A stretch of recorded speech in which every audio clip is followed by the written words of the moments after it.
A Festa da Penha é considerada uma das manifestações religiosas mais atrativas do país e a principal do Espírito Santo. E hoje a ES Brasil tem o prazer de receber o guardião do Convento da Penha, o Frei Gabriel, para falar sobre esse evento que é regado a fé e muito amor.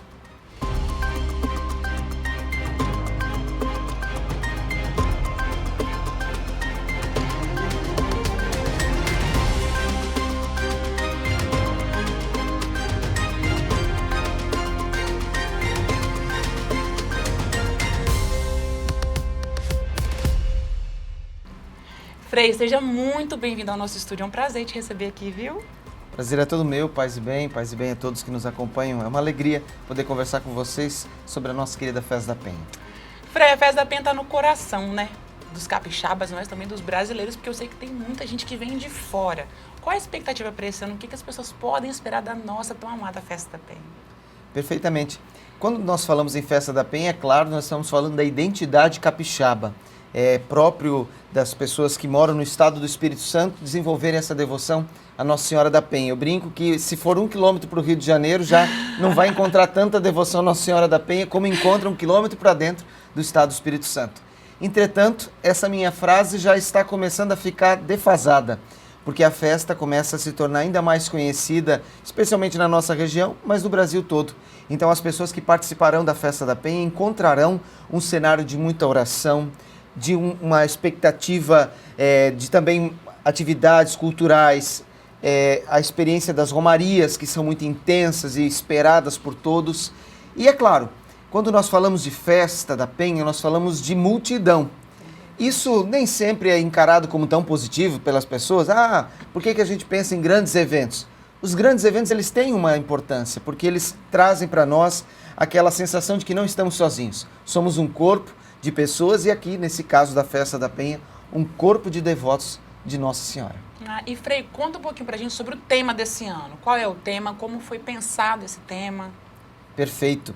Fazei de nós instrumentos da paz. Esse é o tema da Festa da Penha 2026.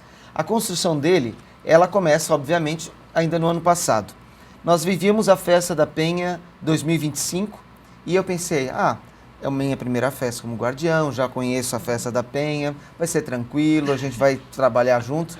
Aí, de repente, o Papa resolveu partir para o céu naquele período. Justo na sua vez! Eu falei, nossa, e agora? Que isso aí não estava preparado no script, né? E é claro, a partida do Papa Francisco mexeu muito com toda a igreja, comigo também. Eu sou uma pessoa que tem uma admiração muito grande pelo Papa Francisco. Meu trabalho de conclusão de curso da teologia foi sobre o que ele pensou para a igreja, né? E quando ele partiu, assim, pegou um pouco até em choque, mas num espírito de gratidão. E quando nós falamos do Papa Francisco, nós falamos do líder do mundo. Naquele período em que ele foi Papa, ele não falava só para católicos, mas para todos. E a grande bandeira dele, assim, também, foi a construção da paz. E aí, então, esse tema, a paz.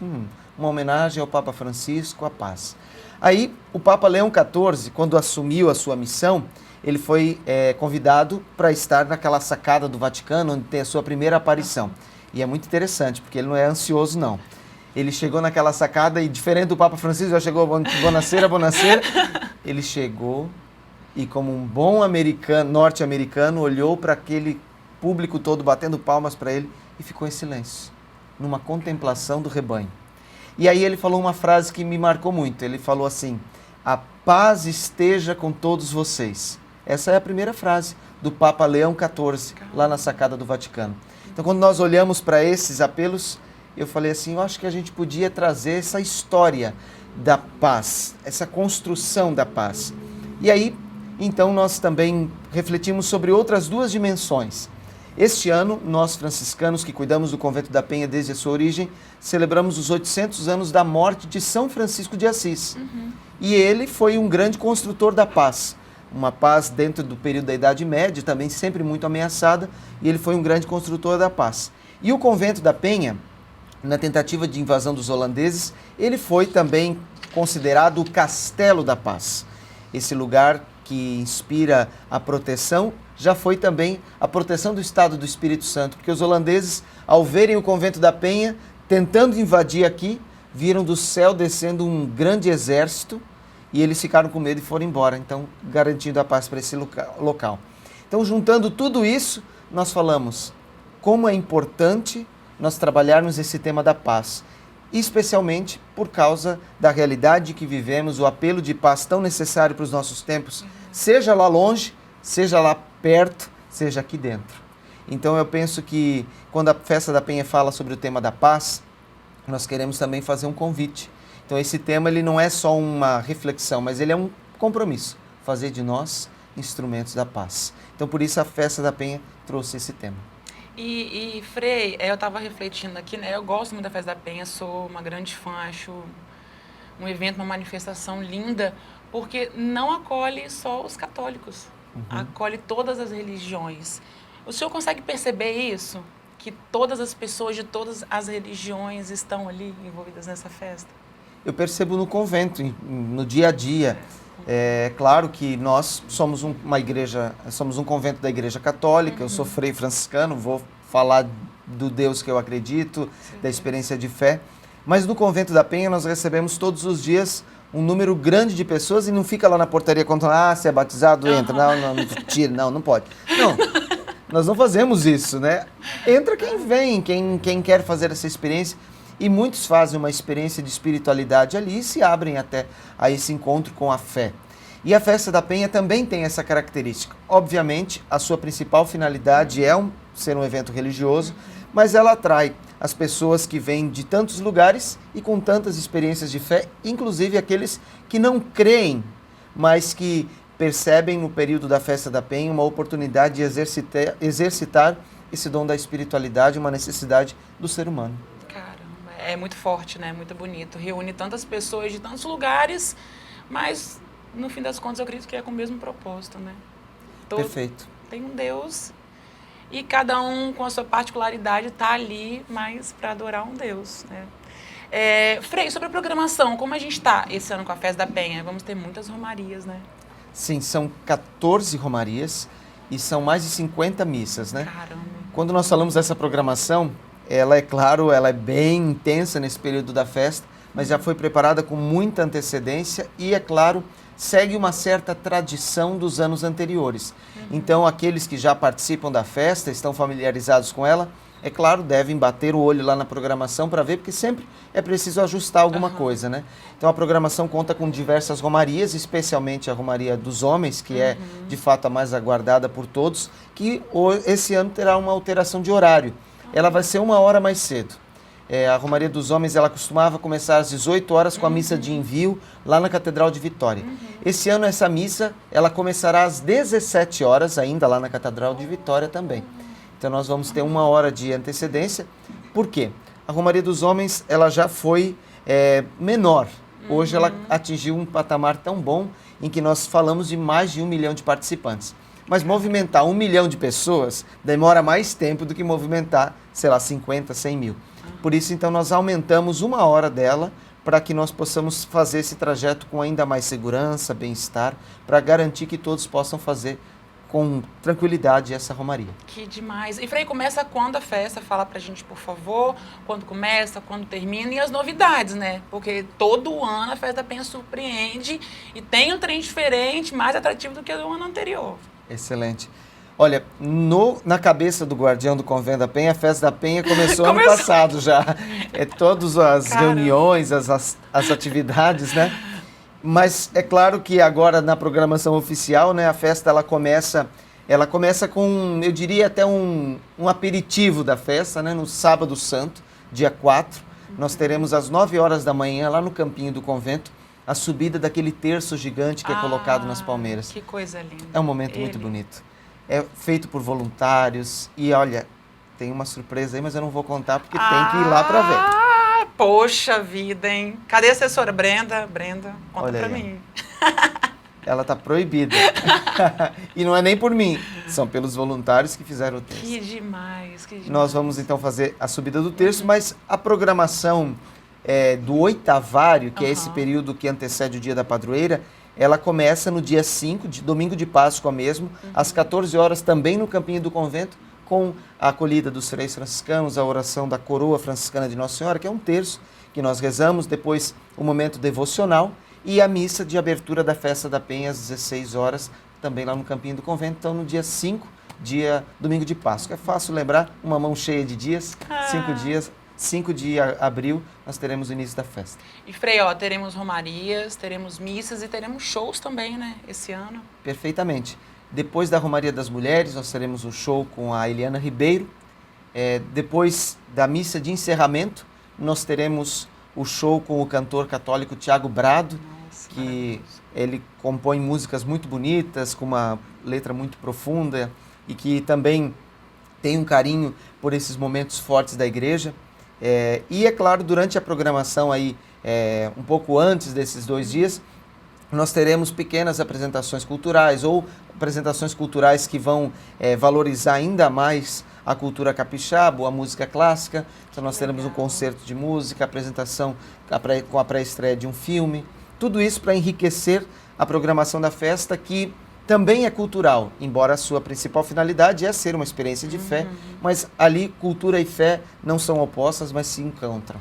E falando em cultura, né, ontem eu recebi um material, inclusive, da Brenda, que mandou pra gente, muito legal, assim, eu fiquei encantada, que os muros, né, serão pintados por artistas e tem uma particularidade aquela arte, é uma coisa tão forte, tão bonita, né, acho que para deixar a festa ainda mais especial. Perfeitamente. Quando nós chegamos no convento, nós já nos encantamos com aquela mata, com a exuberância da natureza, e aquele caminho para quem sobe a pé. A van até ajuda também nisso, ou o carro, mas o a pé é ainda melhor, porque você vai contemplando com mais calma. Mas o caminho ele já vai colocando a pessoa que sobe numa forma de pensar e de ser diferente. Até porque nós exercitamos a respiração. É um caminho de subida, não tem como conversar, subir, andar, querer fazer tudo com pressa. E quando nós subimos mais devagar, contemplando cada coisa, aquelas obras de arte, elas vão ser também mais uma motivação, mais um motivo para que nós possamos contemplar com calma o caminho. Elas trarão, então, elementos da própria Festa da Penha e deste ano que celebramos os 800 anos da morte de São Francisco. Como é um convento que também é uma residência franciscana, nós quisemos também aproveitar um pouco esses murais para colocar tanto Nossa Senhora, o convento, como também São Francisco de Assis. Gente eu tenho certeza que vai ser muito linda. Agora, voltando a falar sobre o terço, Frei, eu tive a oportunidade, né, de fazer parte por um período da assessoria do ano passado, da festa do ano passado, e eu vi histórias, assim, eu sou muito emocionada, né? Mas, assim, histórias muito fortes, eu chorei muito. O senhor pegou alguma história que te marcou? De algum fiel, assim, que você falou, caramba... Durante a festa toda? Isso. Veja, acho que na lista das histórias teria um número incontável de testemunhos que fazem com que a Festa da Penha ela se torne de fato esse momento de gratidão por alguma graça alcançada ou de pedido. E tem uma história que me chama a atenção porque ela acontece fora do convento, durante a festa. Uma senhora, eu já vim na Festa da Penha antes de morar aqui, né? E num dos anos que eu vim, uma senhora veio até a festa e como todas as nossas fiéis devotas aí que participam do oitavário inteiro, ela trouxe a sua cadeira, porque ela disse, eu queria trazer minha cadeira para não ocupar as que o convento aluga, porque eu quero deixar para as minhas amigas, que ela disse que tinha mais condições de trazer. E ela trouxe a sua cadeira e ela se posicionou bem perto do altar onde teria as celebrações, né? Quando ela se posicionou, se ajeitou, ela viu que o movimento da festa ia começar, daí de repente o telefone dela tocou. Era a filha dela que estava esperando um bebê, ela estava numa gestação de risco, e ela falou, mãe, eu estou tendo contrações, eu acho que chegou a hora de nascer a sua neta. Ela então recolheu tudo e foi para o hospital. E ela contou que no hospital a filha teve grandes complicações, o parto foi muito demorado, foi muito arriscado. Os primeiros dias, tanto da mãe quanto da criança, foram muito difíceis. E ela falou assim, minha Nossa Senhora da Penha, eu queria muito fazer o oitavário lá no convento. Mas faz aqui comigo, me ajuda, me fortalece. E ela disse que naquela ocasião ela não sabia mexer muito bem no celular, ela não conseguiu acompanhar nada da festa. E ela ficou com a filha o tempo que foi necessário. E ela disse que então começou a ver um quadro de melhora, mas ela se perdeu nos dias. Só que ela nutriu no coração dela o desejo de participar de alguma coisa da festa da Penha. E então, com a melhora da mãe e da filha, ela começou a perceber que haveria a possibilidade delas saírem do hospital. E num dia, então, o médico chamou, olha, hoje então você vai receber a sua alta com a criança, vocês podem ir para casa. Era 2h da tarde do dia de encerramento da festa da Penha. Ai, mentira. Ela, a filha e a neta foram para a missa de encerramento. Mentira. Ela falou, Frei, obviamente, a gente tomou todos os cuidados, mas eu comecei a festa no convento. Caramba. E terminei. Eu não fiz o oitavário no convento da Penha, eu fiz no hospital com a minha filha. E ela disse, eu tenho certeza que em todos os momentos Nossa Senhora estava comigo ali. E na missa de encerramento nós fomos, e quando nós chegamos lá, nós nos sentimos participantes da festa da Penha. Então essa história ela me marca porque a festa, essa pessoa participou da festa sem nem ter tido contato com a festa naquele momento, mas o seu coração estava devoto. Então acho que a festa da Penha ela é também isso. Ela é essa experiência que fazemos de um encontro com Deus, em que nós, diante dos desafios que a vida nos impõe, nós colocamos um olhar de esperança e de fé. Isso é a festa da Penha.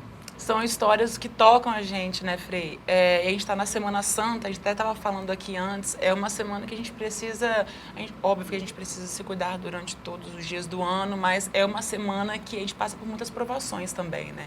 Parece que vem tudo com mais intensidade pra gente. Como não se perder? Essa é a pergunta que eu faço pro senhor. Como não se perder? Porque é tão difícil, mas quando a gente se apega à fé, né? A gente sabe que ele está sempre ali, sempre está ali. Mesmo a gente com raiva dele, porque a gente tem momentos de revolta.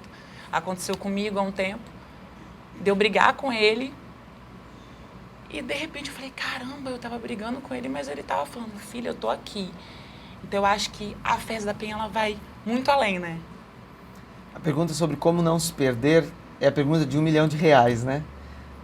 Veja, ontem nós, eu sei que talvez seja atemporal, mas enfim, na Semana Santa nós temos um personagem que aparece com muita frequência, que é meio estranho o nome dele lá no meio da história, que é Judas.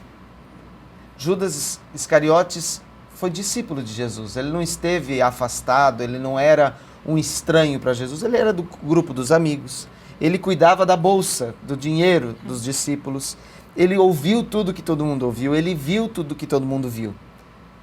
Ele estava por perto, mas não por dentro. Essa é a diferença. Então, como não se perder? Obviamente nós vamos nos perder, porque Pedro também foi tudo isso e também se perdeu, mas se reencontrou. E Judas só não se sentiu perdoado porque não pediu perdão, porque teria sido perdoado também, com toda certeza. A grande questão que nós encontramos é como que nós podemos, assim, primeiro aceitar a nossa limitação e a realidade de que nós somos vulneráveis. Isso já é um grande começo, porque você só vai perceber que você está se perdendo se você tem a humildade de saber que você pode se perder. Então isso é um ponto. E o segundo é uma abertura para perceber o que o momento ele quer me dizer. Às vezes eu quero muito fazer uma coisa, mas nem sempre é aquela coisa que precisa ser feita. Esses dias eu precisava lavar roupa lá no convento e acordei de manhã, todo o céu fechado, escuro, não abria para nada, e aí eu precisando lavar, porque tem alguém que lava para nós, mas algumas roupas eu gosto de lavar. E aí eu falei assim, bom, não é hora, não é dia para lavar hoje, já entendi, guardei tudo e falei assim, porque não adianta brigar. A gente vai ficar discutindo com o quê? Porque às vezes nós não... E eu trouxe um exemplo banal, mas na nossa vida e na nossa experiência de fé isso também acontece. Então, o que eu preciso entender é que nem sempre aquilo que eu quero é possível agora, ou é a realidade que eu preciso nesse momento. E aí talvez esteja a nossa grande dificuldade na nossa experiência de fé. Pela fé, nós queremos que Deus faça a nossa vontade. E, na verdade, a fé é a nossa abertura à vontade e aos sinais de Deus. Porque a nossa vontade ela é muito vulnerável, ela é muito frágil. Se você perguntar para mim, Frei, o que você está com vontade nesse momento? Sei lá, estou com vontade de comer um x-salada, né? Aí daqui a pouco já passou essa vontade, estou com vontade de macarrão agora, né? Ou o que você quer agora na sua vida? Ah, agora eu quero a realização de um sonho profissional. Mas pode ser que nesse momento você esteja precisando de uma outra coisa. E que tudo está falando, mas você, na teimosia, não quer, né? E aí, eu acho que ter essa sensibilidade de ler os sinais de Deus é a resposta para como não se perder. Porque nem sempre não vai ser como nós queremos, na verdade, a maioria do tempo, né?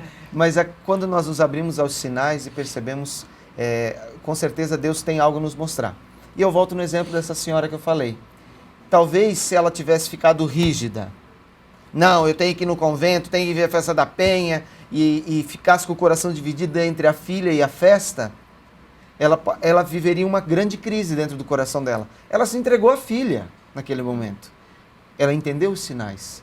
E Deus deu um sinal para ela ao levar ela para a missa de encerramento. Então veja, como que nós podemos nos abrir? Eu acho que é perceber e ter essa sensibilidade dos sinais. Eles estão sempre ali, né, Frei, na verdade.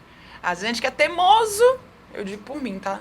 Teimosa, brigo, falo, eu quero isso. Aí Deus vai lá e me dá. Foi o que aconteceu há pouco tempo, ele me deu. Aí depois eu briguei porque ele tinha me dado.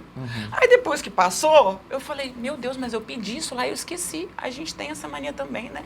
De pedir as coisas, esquecer o que a gente pediu. Veja, esqueceu o que a gente pediu, esqueceu o porquê, esquecer de agradecer. Só que aí que está uma das coisas mais interessantes.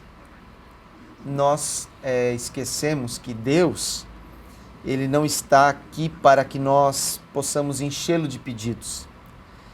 E aí eu acho que eu queria voltar a uma figura que eu já falei agora nessa entrevista, mas que é muito marcante, sou suspeito para falar, que é São Francisco de Assis. Tem uma coisa em São Francisco que todo mundo conhece, que é que ele é o padroeiro da ecologia, e todo mundo pensa que nós franciscanos amamos só os animais, porque é por causa de São Francisco. Obviamente nós temos um carinho e uma percepção de que a partir da natureza podemos ver os sinais de Deus.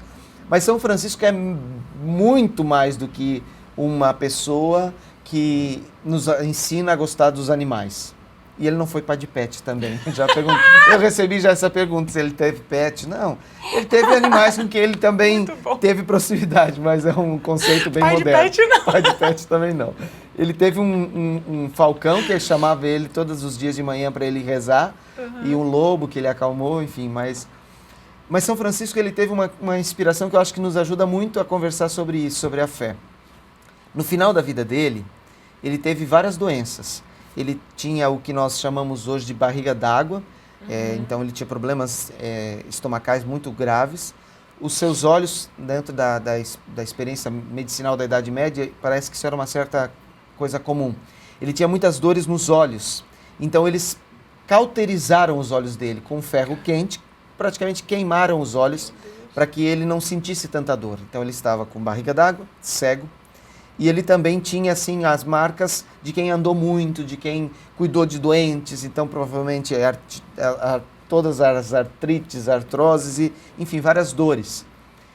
E quando ele estava nesse período da vida, ele compôs uma oração chamada Louvores a Deus.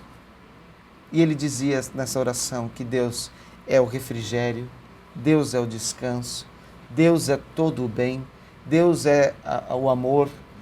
E aí eu fiquei assim, mas como que alguém no trapo que estava faz essa experiência?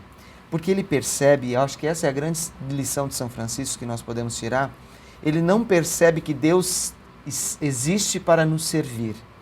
Somos nós quem vivemos a partir da dinâmica e da bondade de Deus, e que tudo que é bom vem dele, e que vamos pagar o preço das nossas escolhas, das nossas questões todas, mas que em todo momento, se nós percebermos os sinais de Deus, ele está ali. E São Francisco percebe isso, porque na hora da morte dele, já estava deitado no chão, ele pediu para ser colocado na terra nua, mandou tirar toda a roupa dele e falou assim, eu quero morrer como eu nasci. E deitado no chão, nu, ele falou assim, gente, vamos começar de novo? Eu acho que quando a pessoa tem essa capacidade de querer começar de novo, com todas as crises que viveu, com todas as angústias que viveu, é porque ela sabe que ela não está sozinha. Então acho que isso é um elemento da vida de São Francisco que deveria ser trazido à tona, porque nós esquecemos que pela experiência de fé, não é nós quem vamos dizer o que Deus tem que fazer, mas é pela fé nós percebemos que Ele está em tudo e tudo Ele movimenta. Frei, muito obrigada, viu, pela presença do senhor, mas antes eu quero te pedir para fazer um convite para quem está assistindo a gente, muito especial, convidar para a Festa da Penha, para esse momento especial, né? Que é esse evento que para o nosso estado, que atrai tantos devotos. Pode deixar que farei esse convite a você, a todas as pessoas que nos acompanham. O pessoal da assessoria de imprensa deve estar cansado de ouvir uma mesma frase, né? Mas eu gosto de trazer ela porque... por que nós fazemos festa? Para celebrar. Para celebrar. E para sair da rotina. Graças a Deus que a vida não é só festa também. Porque, olha, dá trabalho. É um trabalho muito bom, mas dá trabalho, eu não vou negar. Mas por que nós não temos festa todo dia? Porque senão a festa seria o ordinário e ficaríamos com saudade do ordinário, e o ordinário seria extraordinário.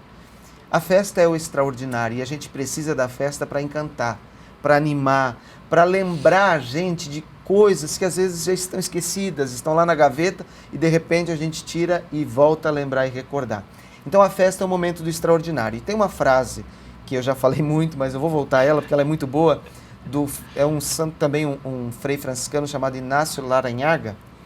Não sei se fala bem assim sobre o nome dele, ele me perdoe, mas ele teve uma frase que foi muito feliz, que ele disse assim: segure os momentos fortes, e os momentos fortes o segurarão nos momentos de fraqueza. Vou repetir, porque é muito bonita. Segure os momentos fortes, e os momentos fortes o segurarão nos momentos de fraqueza.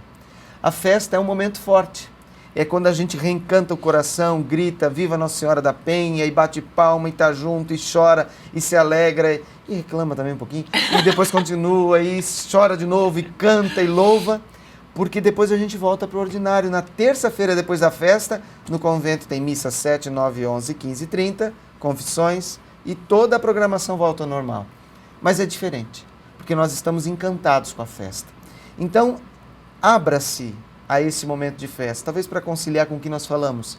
Abra-se aos sinais que Deus vai revelar na Festa da Penha.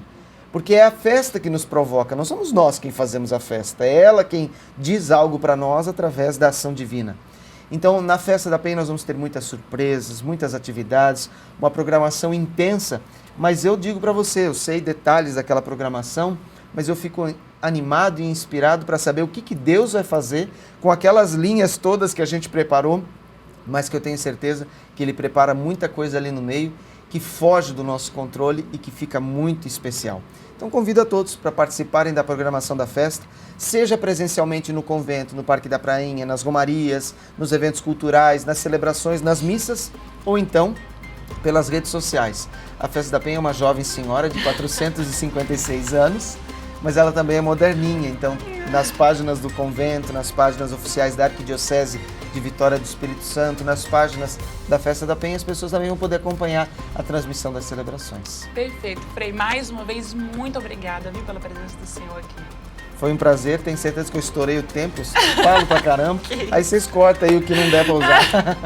E para vocês que estão com a gente aqui até agora, não esqueça de acompanhar a gente na sbrasil.com.br. Até a próxima. Tchau!